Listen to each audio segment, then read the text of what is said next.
Ano po yung naging initial reaction mo bilang isa ka sa napili na maging bahagi ng Singaling po?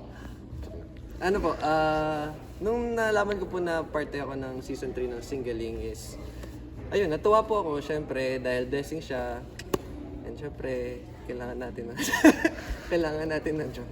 Pero ayun, sobrang grateful ako dahil yung Singaling family talaga, sobrang welcoming nila and masaya sila katrabaho talaga. As in, parang lagi lang akong nakangiti sa set, lagi lang akong nakatawa. So yun, masayang masaya ako and thank you Lord for blessing me with this opportunity.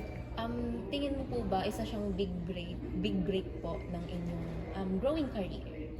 Syempre naman, lahat naman tayo dumadaan naman sa mga gantong roles, mga supporting roles. So, sobrang happy ako dahil, ano lang siya eh, parang, yun nga, blessing nga siya for me. And di naman lahat ng tao nabibigyan ng opportunity para lumabas sa TV, di ba? So, kahit anong opportunity yan, kahit anong role ko sa show, sobrang grateful na ako doon and sana more pa. Paano mo po hinahandle yung mga pressure po as a sing talker? Yung pressure sa Sing Talker, actually wala naman, joke lang. Hindi, joke lang.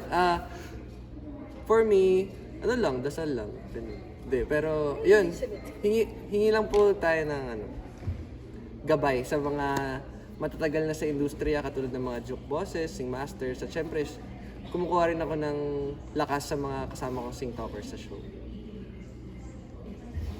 Do you have plans po ba to pursue showbiz after Singaling? Like teleseries po, mga ganyan? Why not?